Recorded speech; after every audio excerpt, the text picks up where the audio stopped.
Hey guys, welcome to elite purse. आज के इस डाटा साइंस Q&A एपिसोड में हमने जो क्वेश्चन डिस्कस किया है वो बेसिकली जब स्टार्ट करते हैं हम डाटा साइंस, मशीन लर्निंग या फिर आर्टिफिशियल इंटेलिजेंस, हमें बहुत कन्फ्यूजन लगता है एंड इंटरव्यू में हम बहुत टाइम ये स्क्रू अप कर देते हैं। इंटरव्यू बेसिकली हमारे बेसिक्स टेस्ट करने के लिए क्वेश्चन पूछते हैं और हम लोग उसे स्क्रू अप करने से हमारा इंटरव्यू एक्सपीरियंस बर्बाद हो जाता है।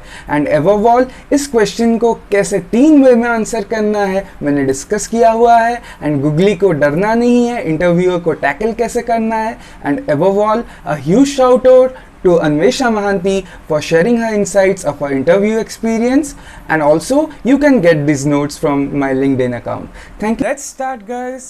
The first question is relationship between ML, DL and AI.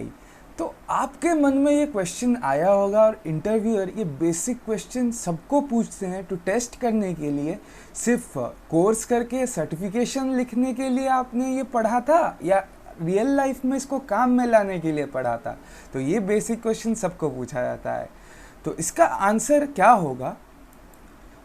तो डिटेल आंसर हमेशा देना है। देखो, अगर तुम्हें वो इंटरव्यूअर नहीं बोला कि 1 लाइन में दो आंसर या 2 लाइन में आंसर दो, तो हमेशा सेफ खेलना है और डिटेल से स्टार्ट करना है जब तक इंटरव्यूअर आपको इंटरप्ट ना करे कि नहीं तुम 1 लाइन या फिर 2 लाइन में आंसर दो। तो डिटेल आंसर में अगर आंसर करना है तो आर्टिफिशियल इंटेलिजेंस को कैसे डिवाइड करेंगे? सो आर्टिफिशियल इंटेलिजेंस हमारे 3 टाइप के होते हैं। एक होता है आर्टिफिशियल नैरो इंटेलिजेंस, एक होता है आर्टिफिशियल जनरल इंटेलिजेंस और एक होता है आर्टिफिशियल सुपर इंटेलिजेंस। अब आर्टिफिशियल नैरो इंटेलिजेंस क्या है ना? आर्टिफिशियल नैरो इंटेलिजेंस का मतलब होता है जब हम सिंगल टास्क परफॉर्म करने के लिए कोई भी एल्गोरिदम को एक्सप्लिसिटली प्रोग्राम नहीं कर रहे हैं, बस एक सिंगल टास्क परफॉर्म के लिए मतलब उसका काम ही एक सिंगल टास्क परफॉर्म करना है, तब उसे बोलेंगे it comes under artificial narrow intelligence. Example क्या क्या दे सकते हैं? आपका जो सीरी हो गया या फिर सेल्फ ड्राइविंग कार सिस्टम, आपका माइक्रोसॉफ्ट का कॉर्टाना, बेसिकली ये सब का काम क्या रहता है? अभी सीरी का काम हो गया, आपका कोई मोबाइल में iOS मोबाइल में कुछ भी अगर फंक्शन करना है वो काम करेगा। लेकिन उसको आप अगर कोई बाहर सिस्टम का काम देंगे, जैसे कि चलो गाड़ी चलाओ, सीरी गाड़ी थोड़ी चला पाएगी, नहीं। वैसे सेल्फ ड्राइविंग कार का जो आर्टिफिशियल इंटेलिजेंस सिस्टम होते हैं उनको अगर आप सीरी का काम दोगे वो नहीं कर पाएंगे। सो बेसिकली वो एक सिंगल टास्क के अकॉर्डिंग मॉडल किए गए थे। तो ये सब आर्टिफिशियल नैरो इंटेलिजेंस के अंडर आएंगे। अब अगर मैं कहूँ आर्टिफिशियल जनरल इंटेलिजेंस क्या है? जनरल इंटेलिजेंस से पता चलता है कि ह्यूमन लाइक बिहेवियर। अब एग्जाम्पल लेके चलो, ह्यूमन लाइक बिहेवियर मतलब जो परसेप्टिव हो। तो आप अभी टास्क तो ऐसे हैं, रोबोट बन चुके हैं जो टास्क करते हैं, बट ह्यूमन लाइक है। जैसे रोबोट मूवी में दिखाया गया था रोबोट को, वैसा रोबोट कोई बना है क्या? अगर हम उस लेवल को टच कर लेंगे तब हम बोल सकेंगे कि रियल लाइफ में आर्टिफिशियल जनरल इंटेलिजेंस आ चुका है। फॉर एग्जांपल, आपका सबसे नियरेस्ट जो अभी देख सकते हो, सोफिया को देख सकते हो। एंड आर्टिफिशियल सुपर इंटेलिजेंस, तो सुपर इंटेलिजेंस जो है जो सरपासेस द ह्यूमन। ये जो टर्मिनेटर मूवीज़ या फिर आप देखते हो जो पोस्ट एपोकलिप्ट रोबोटिक मूवीज़ देखते हो आप लोग, उसमें आर्टिफिशियल सुपर इंटेलिजेंस को दिखाया जाता है, जहाँ जो रोबोट का जो इंटेलिजेंस लेवल है it has already cross the human intelligence. अब इंटरव्यूअर चाहे तो आपको एक गूगली फेंक सकता है कि ह्यूमन लाइक इंटेलिजेंस का एग्जाम्पल बताओ। तो तुम्हें क्या करना है, बहुत सेफ खेलते हुए बस इतना आंसर करना है, Sophia the humanoid robot made by Hanson Robotics of Hong Kong. तो सोफिया को आपको पता ही होगा, उसको एक कंट्री ने सिटीजनशिप भी दिया हुआ है। अब सिटीजनशिप किसने दिया हुआ है मैं नहीं आंसर करूँगा, आप गूगल करो ताकि आपको कुछ ज़्यादा पता लगे। तो उसके बाद हम चलेंगे मशीन लर्निंग को। लास्ट एपिसोड में ही आपको मैंने पूरा मशीन लर्निंग के 3 टाइप के डेफिनेशन और कहाँ किस डेफिनेशन को आंसर करना है वो बताया था। आपको अगर उस एपिसोड का लिंक चाहिए तो मैं ऊपर आई बटन में वो लिंक दे दूंगा या फिर डिस्क्रिप्शन में वो लिंक दे दूंगा, ज़रूर जाके देखना। क्योंकि मशीन लर्निंग के 3 डेफिनेशन 3 जगह कैसे अलग अलग जगह अलग अलग आंसर देना है और क्यों देना है वो अच्छे से बताया है मैंने। एक चीज़ यहाँ इंपॉर्टेंट ज़रूर बता देता हूँ कि machine learning is a subset of artificial intelligence. Using statistical learning algorithms को मशीन लर्निंग कहते हैं, हम लोग सबसेट ऑफ एआई से मानते हैं। चलो नेक्स्ट चलते हैं डीप लर्निंग को। तो डीप लर्निंग है क्या? Those ML algorithms which take into consideration how human brain processes the info or data।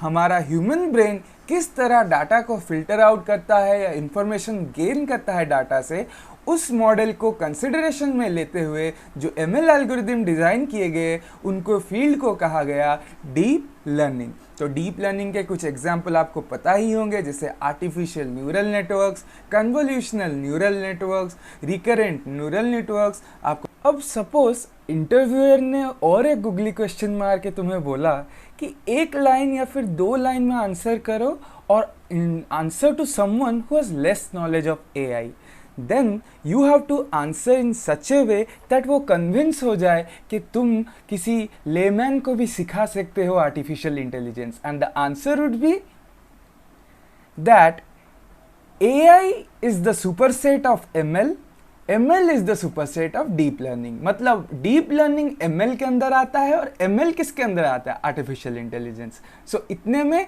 एक लेमैन को तुम समझा सकते हो। फिर और अगर गूगली मारेगा कि तुम और कितने डेप्थ में जानते हो, तो पूछेगा डाटा साइंस एंड एआई का रिलेशन क्या है, ये समझाओ। तो तुम्हें क्या आंसर करना है?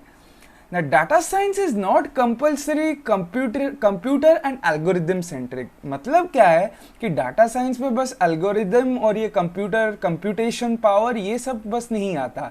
इट में also involve fields like manipulation of data. आप डाटा को प्री प्रोसेस कर सकते हो, मैनिपुलेट कर सकते हो, collection of data, data generation को देख सकते हो, एंड फाइनली आप उसमें प्रेडिक्टिव एनालिसिस कर सकते हो और प्रेस्क्रिप्टिव एनालिसिस कर सकते हो। ये जो predictive analysis and prescriptive analysis है, these two form the basis of business intelligence. तो प्रेडिक्टिव एनालिसिस प्रेडिक्ट करता है फ्यूचर में क्या बिजनेस में आप चेंजेस करने से अच्छा रहेगा, और प्रेस्क्रिप्टिव एनालिसिस वो एक्शन सजेस्ट करते हैं जो कि वो चेंजेस ला पाएंगे। सो फाइनली ये 2 चीज़ बहुत इंपॉर्टेंट मायने रखती हैं बिजनेस इंटेलिजेंस में। So next question will be which book to follow so that we can learn machine learning without using libraries। आप देखे होंगे बहुत सारे लोग sklearn लाइब्रेरी से कॉल कर देते हैं ऑब्जेक्ट और फिर परफॉर्म करके बोल देते हैं हम ML इंजीनियर हो गए। सॉरी, ऐसे मशीन लर्निंग सीखने से अच्छा है और थोड़ा अच्छे से बेसिक से स्टार्ट करें और धीरे धीरे एफिशिएंसी बढ़ाएं। तो the basic book that I will suggest you to start with will be Master Machine Learning Algorithms, Discover How They Work and Implement from Scratch by Jason Brownlee। Trust me, जो veterans हैं वो भी ये book suggest करते हैं and जो न्यूबाइज हैं या फिर नूब हैं वो भी ये बुक फॉलो कर सकते हैं। डेफिनेटली ये बुक आपको बहुत हेल्प करेगा आपके कॉन्सेप्ट क्लियर में। मैं तो कहता हूँ कि एक्सेल शीट में भी आप ML एल्गोरिदम डिज़ाइन कर सकते हैं इफ़ आप इस बुक के मेथोडोलॉजी को फॉलो करेंगे। So definitely this book will open up a huge area for your interest. तो आप ये बुक ज़रूर देखें या फिर डाउनलोड करें आप अमेज़ॉन ई बुक से, या फिर आप इसको हार्ड कॉपी भी खरीद सकते हैं। This book is definitely a good resource.